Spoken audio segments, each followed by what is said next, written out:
जा, रुक जा।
गई तो गई कहां?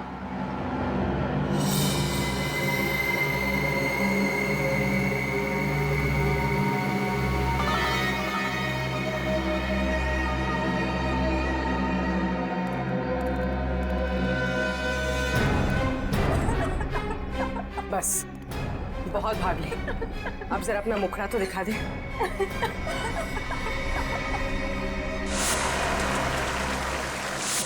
समीरा तुम?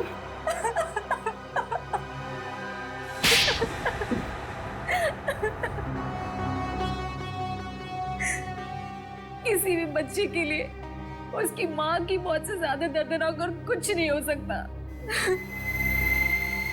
4 साल की थी मैं, 4 साल की, जब उस शेखर की वजह से मेरी माँ की मौत हो गई।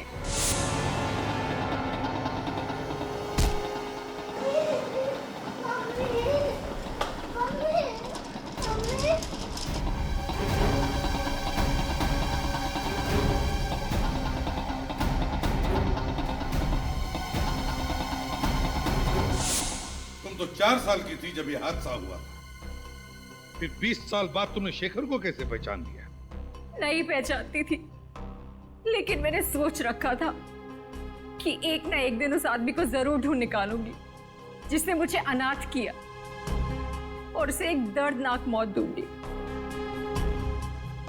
मैंने पोलोनियम के बारे में कहीं पढ़ा था कि एक धीमा जहर है और सोच लिया था कि इसी से शेखर को मारूंगी। पर शेखर को ढूंढा कैसे तुमने? मैंने उसे नहीं, उसने मुझे ढूंढा। वो अपनी फिल्म के लिए एक हीरोइन की तलाश कर रहा था जिसके जरिए वो मुझ तक पहुंच गया। अच्छा, तो फिर इत्तेफाक से उसके घर में तुमने तुम्हारी माँ ने लिखी हुई चिट्ठियां पढ़ ली और तुम समझ गई कि तुम उस खूनी तक पहुंच गई हो, है ना? हाँ, मैंने उसी दिन से उसे मारने का प्लान बना लिया था। और जब कुणाल को पता चला कि तुमने शेखर को जहर देके मारा है तो तुमने उसे भी मार दिया है? हाँ, बिल्कुल परफेक्ट प्लान था मेरा। पहले होटल पहुंच के मीडिया के सामने तस्वीरें खिंचवाई और उसके बाद वहां के फायर एग्जिट से निकल गई। किसी ने देखा भी नहीं मुझे और हेलीकॉप्टर तक कुणाल के पास पहुंच गई, दरवाजे से निकल गई। माना कि तुम्हारी जिंदगी मुश्किलों से भरी रही, लेकिन इसका मतलब ये नहीं कि बदले के लिए तुम खून पर खून किए जाओगे। 2 खून किए तुमने, तुम्हें तो शायद फांसी ही होगी।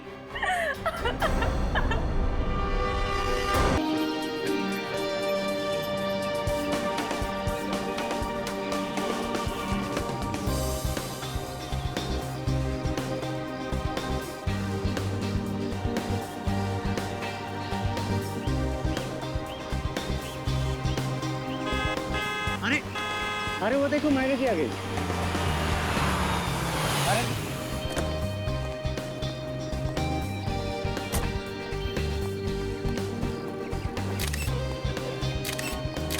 Thank you. मैम कैसा लगा आपको घूम के?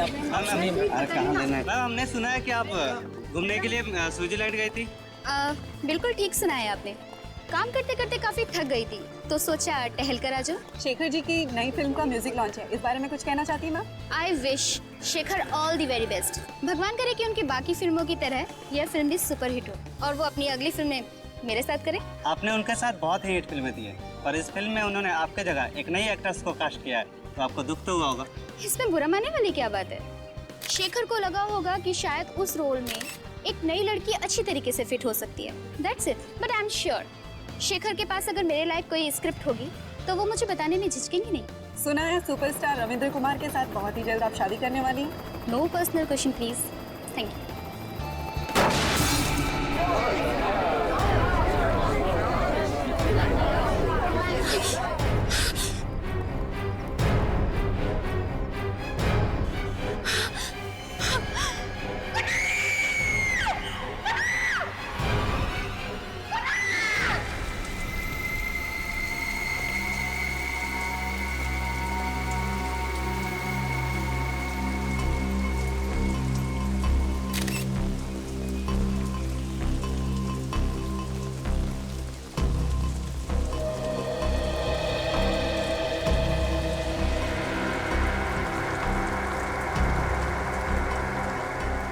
एक काम करो, बॉडी को नीचे उतारो।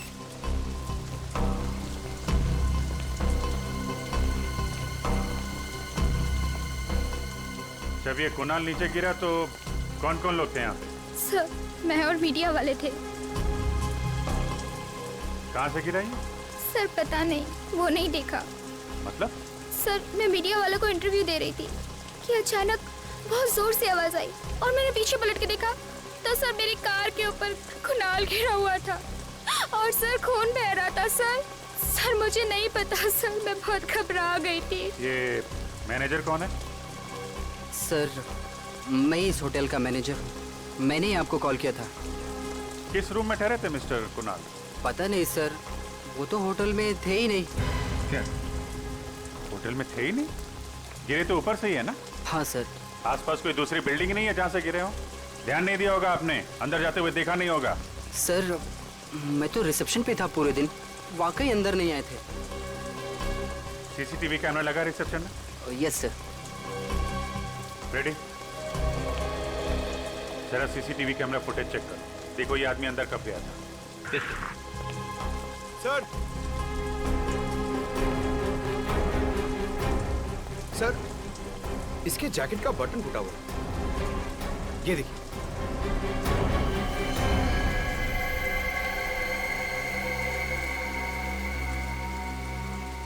इतना बड़ा एक्टर अपनी म्यूजिक रिलीज में टूटे हुए बटन वाली जैकेट पहन के तो आएगा नहीं।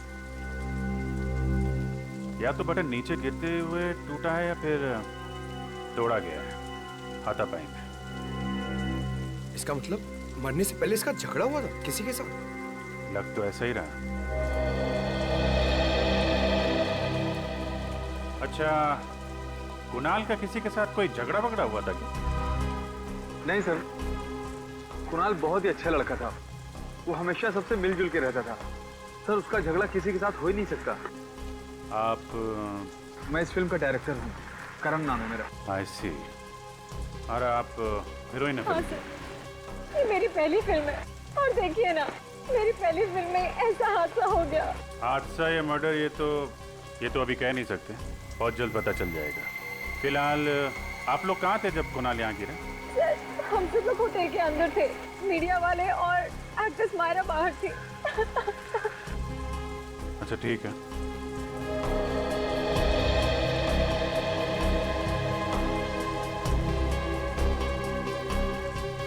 जिस तरीके से ये कार की छत हिचकी हुई है, काफी इम्पैक्ट है, मतलब ये काफी ऊंचाई से गिरा है।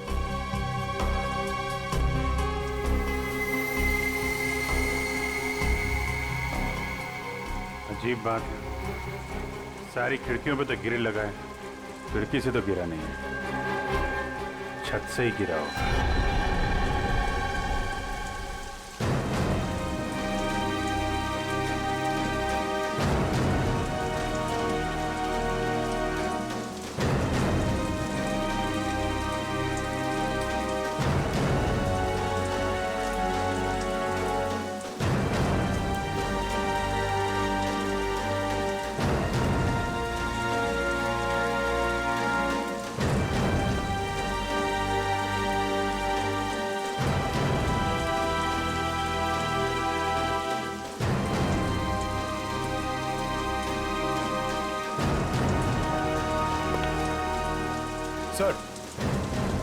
होटल के सारे कमरे चेक कर लिए, पर कहीं भी ये नहीं लगता है कि कुणाल वहां से कूदा है।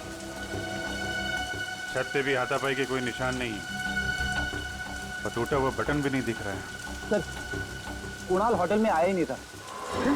होटल में आए नहीं? नहीं सर, मैंने पिछले 7 दिन का सीसीटीवी फुटेज चेक किया है, कुणाल होटल में आया ही नहीं था। ये कैसे हो सकता है? सर, ये भी तो हो सकता है कि कुणाल होटल आया हो और खूनी ने उसका सीसीटीवी फुटेज मिटा दिया हो। कहीं होटल में कोई काम करने वाला तो खूनी नहीं है? सर, ये भी हो सकता है कुणाल भेष बदल के इस होटल में आया हो, फिर यहाँ से उसने कूद के आत्महत्या कर ली। होने को तो कुछ भी हो सकता है। अब तो डॉक्टर सारुंके ही बताएंगे कुणाल का खून हुआ है या कुणाल ने आत्महत्या की है।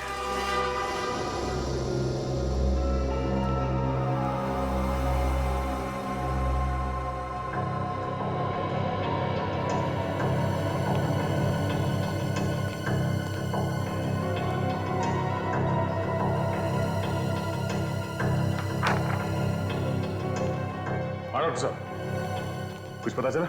हाँ दया, मौत तो इसके ऊपर से गिरने की वजह से ही हुई है, लेकिन ये आत्महत्या नहीं है, ये एक खून है। खून है? हाँ। मतलब इसे ऊंचाई से फेंका गया? हाँ दया। पर ये आप कैसे कह सकते हैं? देखो दया, ये ऊपर से गिरा है अपने शरीर के दाएं हिस्से की तरफ से, इसीलिए इसके शरीर पर ये दाएं हिस्से की तरफ सारी चोट आई है।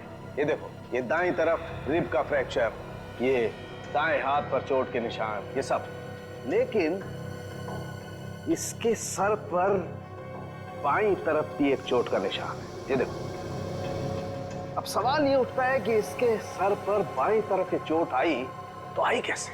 जरूर ये चोट खूनी के साथ हाथापाई के दौरान आई होगी। एग्जैक्टली सचिन, इसे ये चोट तब आई जब किसी ने इसके सर पर बाईं तरफ वार किया किसी भारी चीज से, शायद इसे बेहोश करने के लिए। हाँ सर, क्राइम सीन पर हमें इसकी शर्ट का एक बटन भी तो नहीं मिला था। आप हुए हाथापाई के दौरान टूट गया होगा और जैसे ये बेहोश हो गया, खूनी ने इसे ऊपर से धक्का दे दिया। पर इसे धक्का दिया तो दिया कहां से?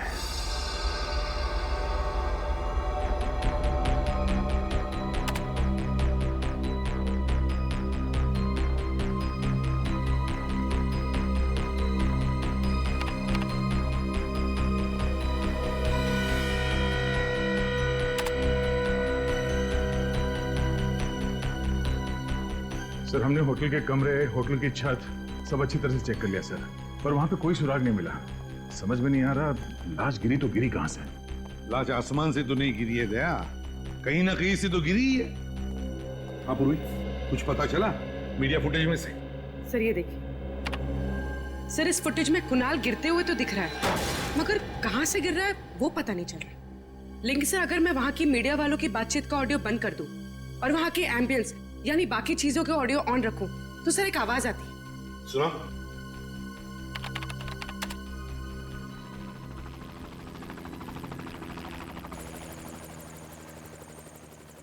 सर, ये कैसी आवाज है?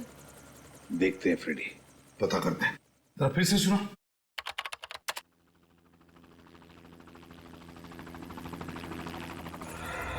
सर, कहीं ये हेलीकॉप्टर की आवाज तो नहीं है? मुझे भी यही लगता है, ये हेलीकॉप्टर की ही आवाज है। तो मतलब है कुणाल को हेलीकॉप्टर से नीचे फेंका गया? मीडिया इवेंट के दौरान हेलीकॉप्टर उड़ा होगा और उसी में से कुणाल को नीचे गिरा दिया गया होगा। और एक काम करो, पता लगाओ उस इवेंट के दौरान कितने हेलीकॉप्टर ने उड़ान भरी थी और किसने बुक किया था। सर, इस सब में दो चीजें सामने आती है। एक ये कि खूनी अमीर और बहुत ही पहुंचा हुआ आदमी है, हेलीकॉप्टर बुक करना किसी आम आदमी के बस की बात नहीं है। और दूसरा ये कि कुणाल खूनी को अच्छी तरह से जानता होगा, तभी तो वो हेलीकॉप्टर में बैठने के लिए राजी हो गया। सर, जिस वक्त कुणाल को फेंका गया उसके कुछ ही देर बाद उन्नति मैदान में एक हेलीकॉप्टर क्रैश हो गया। सर क्या? उन्नति मैदान में हेलीकॉप्टर क्रैश हो गया? तो दया, कहीं वही हेलीकॉप्टर तो नहीं जिसमें से कुणाल को फेंका गया? हाँ, पता नहीं सर कैसे हुआ है, समझ में नहीं आ रहा है। अभी तक कोई आया क्यों नहीं? इंश्योरेंस प्रीमियम के लिए तो दौड़ कर आते हैं। सर, लगता है वो लोग आ गए।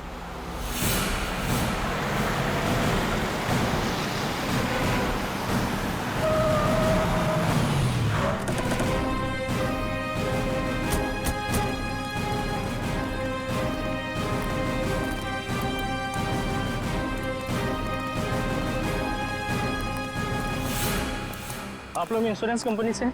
नहीं, हम लोग सीआईडी से हैं। सीआईडी? हाँ। आप जी मेरा नाम गिरीश है, ये हेलीकॉप्टर मेरा ही था। आपका ये हेलीकॉप्टर बुक किसने किया था? सर वो फिल्म का एक प्रोड्यूसर है, शेखर। शेखर? जी हाँ, उन्होंने अपनी आने वाली फिल्म के प्रमोशन के लिए हेलीकॉप्टर बुक करवाया था। उनकी फिल्म का हीरो है कुणाल, वो फिल्म की म्यूजिक पार्टी के लिए हेलीकॉप्टर से एंट्री करने वाले थे। अच्छा, देखते हैं।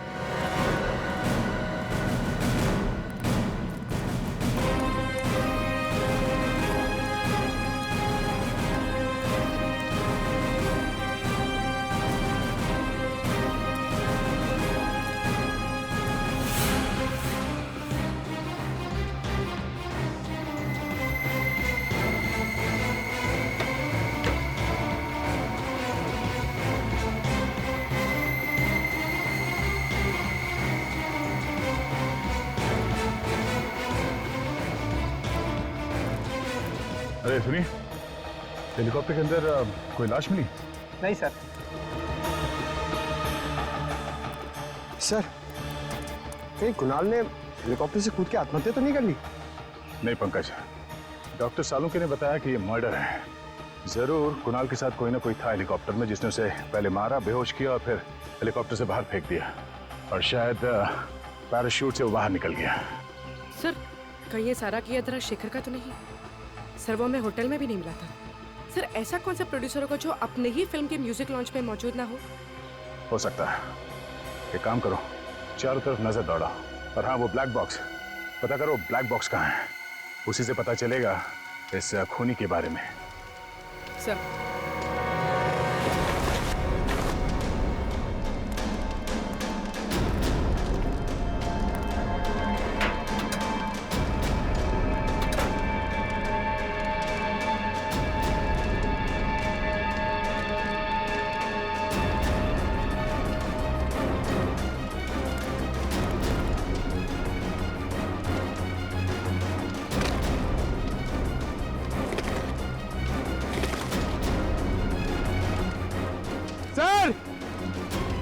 सर जल्दी आइए।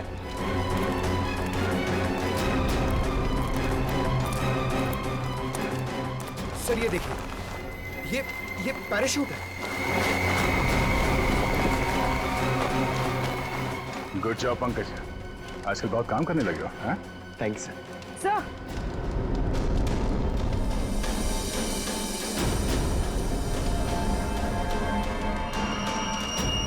पेंडेंट शायद खूनी का हो सकता है, और खूनी शायद शेखर भी हो सकता है। मुझे यकीन नहीं हो रहा कि आप लोग मुझ पे शक कर रहे हैं। मैं अपनी फिल्म के हीरो को क्यों मरवाऊंगा? फिल्म की पब्लिसिटी के लिए।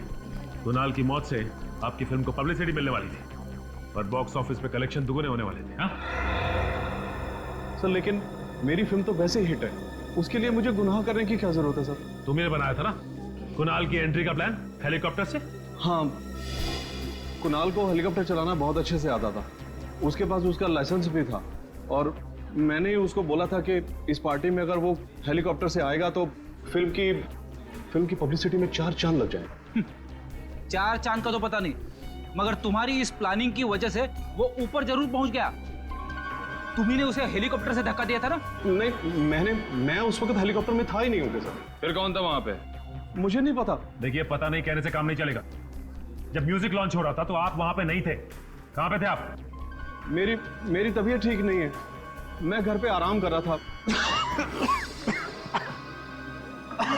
मेरी तबीयत अभी भी बहुत खराब है, मुझे बहुत घबराहट हो रही है। सर मैं इनकी डॉक्टर को फोन करती हूँ। सर, इनसे 3 सवाल क्या पूछे, इनकी तबीयत बिगड़ गई। आप क्या करते? आपको क्या लगता है कि मैं आपसे झूठ बोल रहा हूँ? सही में तबीयत खराब हो गई। शेखर जी क्या हो गया आपको? डॉक्टर 15 मिनट में आ रहे हैं। शेखर जी क्या हो गया आपको? शेखर जी उठिए। शेखर जी क्या हो गया? बालों का गिरना, इसकी नाक में से खून का बहना, इसका पूरा शरीर इस तरह से पीला पड़ जाना, ये सब देख करके मैं समझ गया था ये कोई साधारण मौत नहीं है, ये बड़ा टेढ़ा चक्कर है। कैसा टेढ़ा चक्कर सालुंके साहब? रेडी, शेखर की मौत जहर से हुई है, और जहर भी कोई ऐसा वैसा जहर नहीं। दरअसल ये रेडिएशन पॉइजनिंग का शिकार हुआ है। Radiation poisoning? ये तो बहुत ही गंभीर मुद्दा है डॉक्टर साहब। हाँ दया, बात दरअसल ये है कि इसके शरीर में मुझे अल्फा पार्टिकल्स मिले हैं, जिससे साबित होता है कि ये आदमी रेडिएशन का शिकार हुआ है। ये कौन सा जहर है डॉक्टर साहब? पोलोनियम। इस जहर का नाम है पोलोनियम। ये कोई ऐसा वैसा जहर नहीं है, बहुत रेयर किस्म का जहर है। डॉक्टर साहब ये जहर पोलोनियम असर कैसे करता है? छूने से इसका असर नहीं होता है, कंटेजियस नहीं है ये जहर। इसे खाने या पीने की चीज में दिया जाए तभी इसका असर होता है। ये धीमा जहर, स्लो पॉइजन। इसमें इंसान सबसे पहले अपने आप को बहुत कमजोर महसूस करने लगता है। उसे लगता है जैसे वो बहुत बीमार हो गया है, और उसके बाद उसके शरीर में ऐसे लक्षण आते हैं जैसे इस शेखर के शरीर में आए। उसका एक एक अंग धीरे धीरे काम करना बंद कर देता है, और इस वजह से इंसान की मौत हो जाती है। इतना धीमा जहर? सर ये जहर शेखर की बॉडी में कब गया होगा? मौत से तकरीबन 24 घंटे पहले। 24 घंटे पहले? और ये पोलोनियम जहर खूनी के पास कहां से आया होगा? ये हर जगह आसानी से तो नहीं मिलता। मैं एक काम करता हूं दया, मैं जानने की कोशिश करता हूं कि इस शहर में किस किस के पास ये पोलोनियम नाम का जहर हो सकता है। तब तक हम पता करते हैं कि मरने के ठीक 24 घंटे पहले ये शेखर कहां था और किसके साथ था। अभिजीत, ब्लैक बॉक्स की रिकॉर्डिंग सुनते हैं, पता चल जाएगा उड़ान के वक्त हेलीकॉप्टर में क्या बातें चल रही थी। सब प्ले कर दो। हाँ।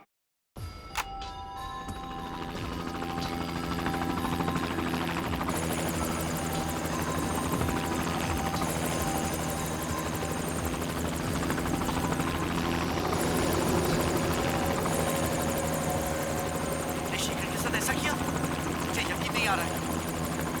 क्यों किया ऐसा तुमने? मुझे जवाब दो।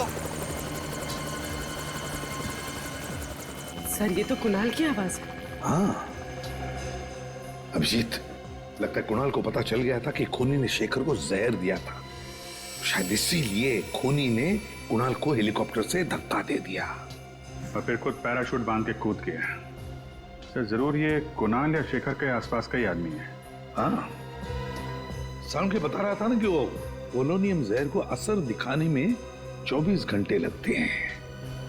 तो अगर ये पता चल जाए कि मौत से 24 घंटे पहले शेखर किसके साथ था, तो समझ लो हम खूनी तक पहुंच गए। सर 24 घंटे पहले शेखर वैलेंटाइन्स बैंक्वेट हॉल में था सर। Valentine's banquet hall? वो तो राजा पार्क के वहां है। हाँ सर, वही वाला। शेखर ने फिल्म खत्म होने की खुशी में वहां पे एक छोटी सी पार्टी दी थी। फिल्म के सारे आर्टिस्ट और टेक्नीशियंस को बुलाया गया था सर इस पार्टी में। तो फिर उन्हीं में से कोई है जिसने शेखर और कुणाल को मारा है। अरे सालुंके साहब, आप यहाँ पे? हाँ अभिजीत, मुझे मालूम है। मुझे यहाँ देख करके तुम्हें उतनी खुशी हो नहीं रही है जितनी लैब में किसी और को देख करके होती है। वो बात नहीं है सर। लेकिन क्या करूं यार, आना पड़ा, क्योंकि उस पोलोनियम वाले साइंटिस्ट का नाम सिर्फ मैं बता सकता हूँ, तारिका जी नहीं। तो फिर साइंटिस्ट का नाम बता सालुंके। देवेन पेटेकर। देवेन पेटेकर? हाँ। ये तो बड़ा भारी नाम है सर। हाँ ब्रेडी, जितना भारी नाम है उतना ही भारी काम है। बॉस, इस देवेन पेटेकर ने पोलोनियम पे जितनी रिसर्च की है ना, उतनी किसी ने नहीं की। उसका एड्रेस वगैरह है? हाँ बॉस, इस कागज पे उसका एड्रेस, टेलीफोन नंबर सब कुछ लिखा। इस डॉक्टर देवेन पेटेकर से तो हम बाद में मिलेंगे, लेकिन पहले ये पता लगाना पड़ेगा कि वैलेंटाइन बैंक्वेट हॉल में शेखर को जहर दिया किसने। कोना कोना अच्छी तरीके से चेक कर लो। शेखर जी 24 घंटे पहले यहाँ थे। अगर उन्हें यहाँ पे जहर दिया गया है तो उस जहरीले रेडिएशन के कोई ना कोई सुराग यहाँ जरूर मिलेगा। सर मैं आपसे कह रहा हूँ सर, आपको समझ कुछ गलतफहमी हो गई है। यहाँ कौन मार सकता है शेखर जी को? अरे यार, मैं तुम्हारे स्टाफ पे थोड़ी ना शक कर रहा हूँ, मेहमानों में से भी कोई हो सकता है ना? वैसे कल स्टाफ में से कौन था यहाँ पे? कितने लोग थे? 3 थे सर। उनमें से 2 तो आज नाइट में है और एक यहीं पे है। उसका नाम मयंक है। बुलाओ मयंक को, बुलाओ।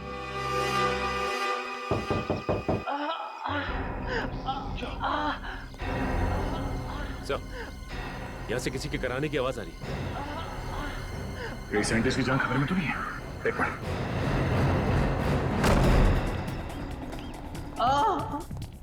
उसे बैठेगा।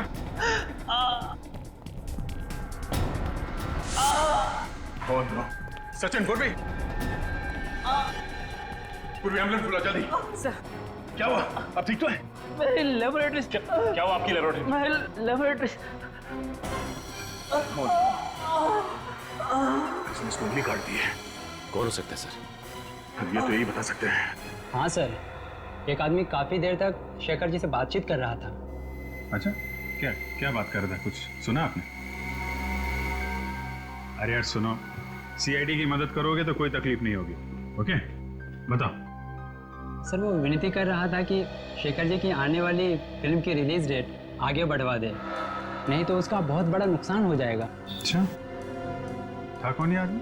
नहीं सर, मैं नहीं जानता वो आदमी कौन था। तो शेखर जी ने क्या कहा? शेखर जी हंसने लग गए और बोले खाना ज़रूर खाकर जाना, अच्छा बना है। और रहा सवाल फिल्म की रिलीज डेट आगे बढ़वाने का, तो वो तो आगे नहीं खिसकाएंगे। अच्छा, कहीं शेखर जी की मौत की वजह फिल्म की रिलीज डेट तो नहीं है?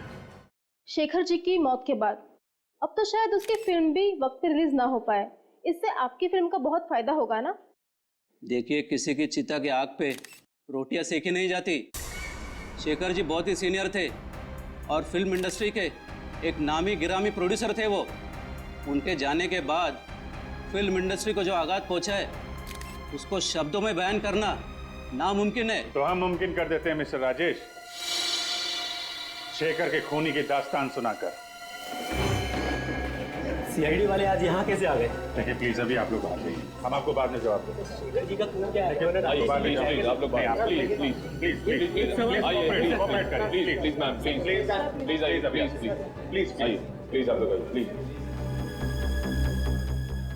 ये क्या कर दिया आपने?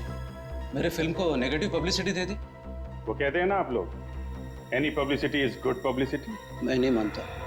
मेरे लिए मेरी इमेज और मेरी इज्जत बहुत मायने रखती है। इज्जत मायने रखती है तो फिर खून क्यों किया शेखर का? मैंने शेखर का खून नहीं किया है।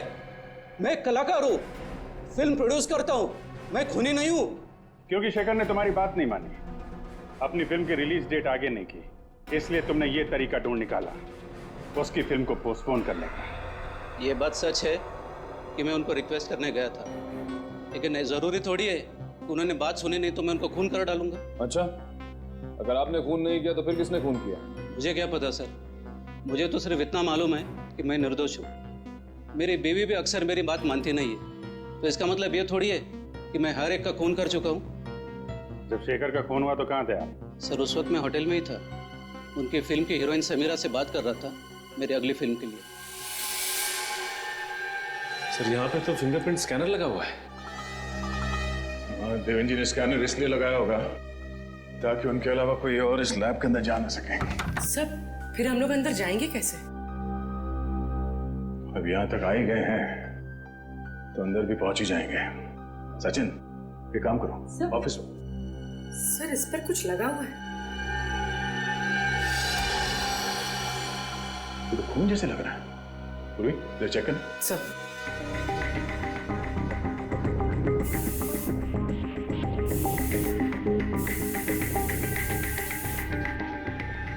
सर ये तो खून ही है।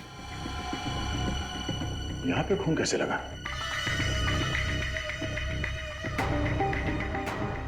सर, हाँ? ये देखिए।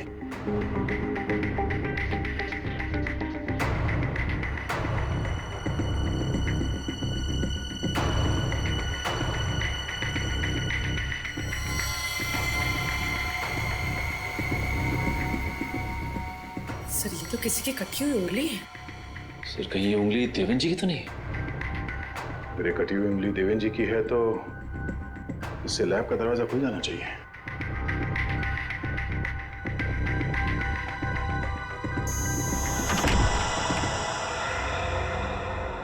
अब समझ में आया, खूनी ने देवेंद्र जी की उंगली क्यों काटी थी? पूरी एविडेंस बैग में डालो। सचिन,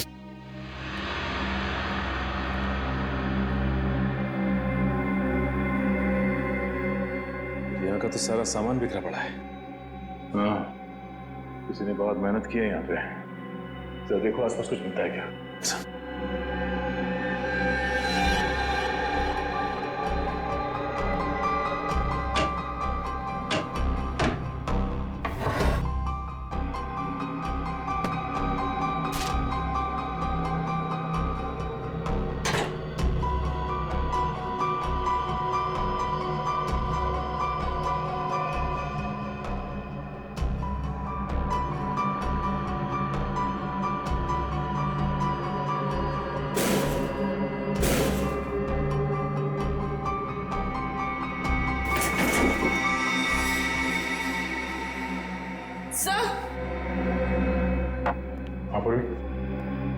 सर, इसमें से एक बॉटल गायब है। गायब है?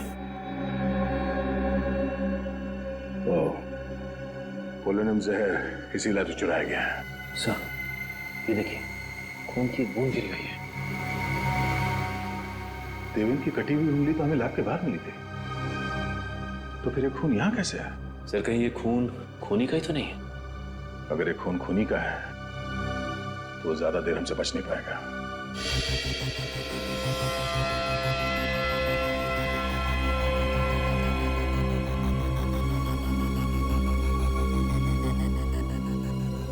सर, इस फुटेज से ये तो साबित हो गया कि राजेश खूनी नहीं है, क्योंकि जिस वक्त कुणाल हेलीकॉप्टर से गिरा ये तो होटल में था समीरा के साथ।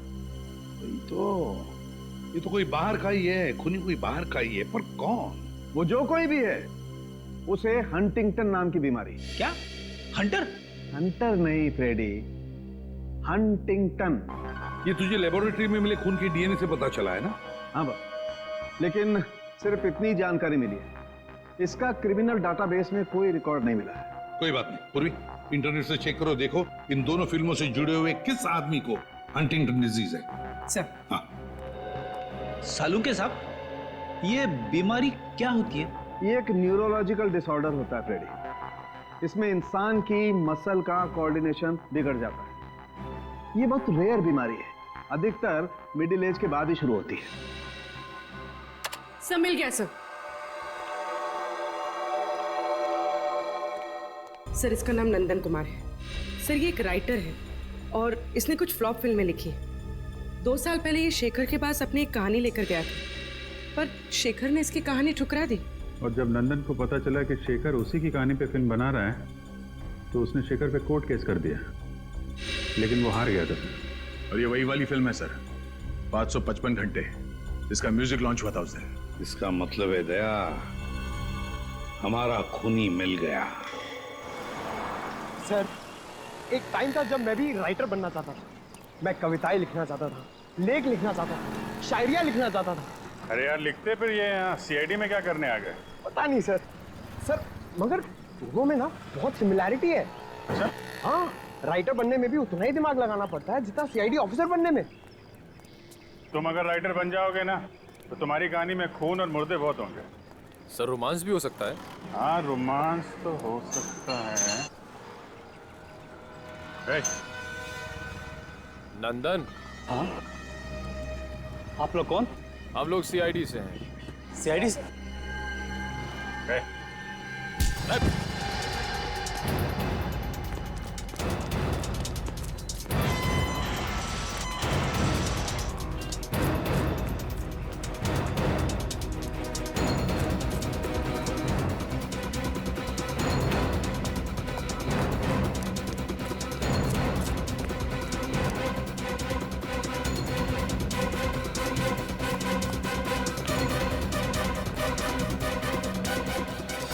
सर, उस तरफ तो नहीं मिला।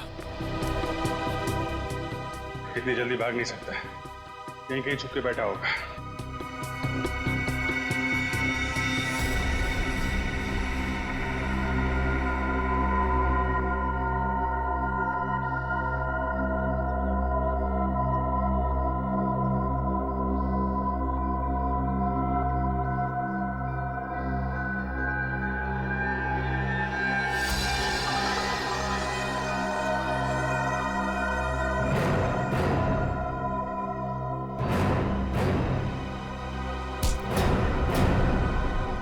छोड़ दो मुझे, छोड़ दो मुझे। तुम जैसे खूनियों को छोड़ा नहीं जाता है, जेल में बंद करके उनकी खातिरदारी की जाती है, समझा? खूनी? मगर मैंने किसी का खून नहीं किया। देखा सर, राइटर ने फिर से कहानी बनाना शुरू कर दी। सर मैं सच कह रहा हूँ सर। दो खून किए तुमने, कुणाल और शेखर का। सर मगर मैं उन्हें क्यों मारूंगा? शेखर ने तुम्हारी कहानी चुरा ली थी इसलिए। हाँ चुराई थी, पर उसने गैर कानूनी काम किया था। मगर इसका मतलब थोड़ी ना है कि मैं भी कोई गैर कानूनी काम करूंगा। सर मैंने उसे कुछ नहीं किया सर। साइंटिस्ट देवन की लेबोरेटरी में क्यों गया था? पोलोनियम जहर चुराने के लिए? सर मैं जहर चुराने नहीं गया था। मेरी अगली फिल्म साइंटिस्ट की कहानी पर आधारित है, तो रिसर्च के लिए उनसे बातचीत करने के लिए गया था सर। बातचीत करने? और बातचीत करते करते तुम्हारा खून उनके टेबल पे गिर गया।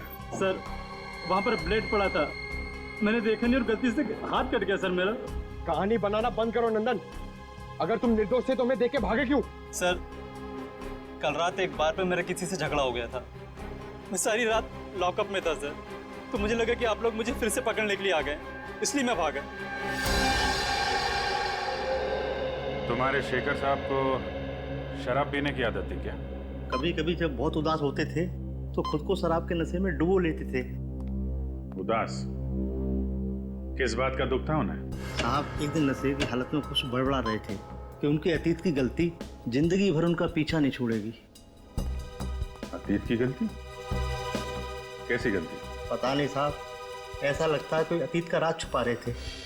मैंने सुना है साहब, शराब पीने के बाद इंसान कभी झूठ नहीं बोलता है।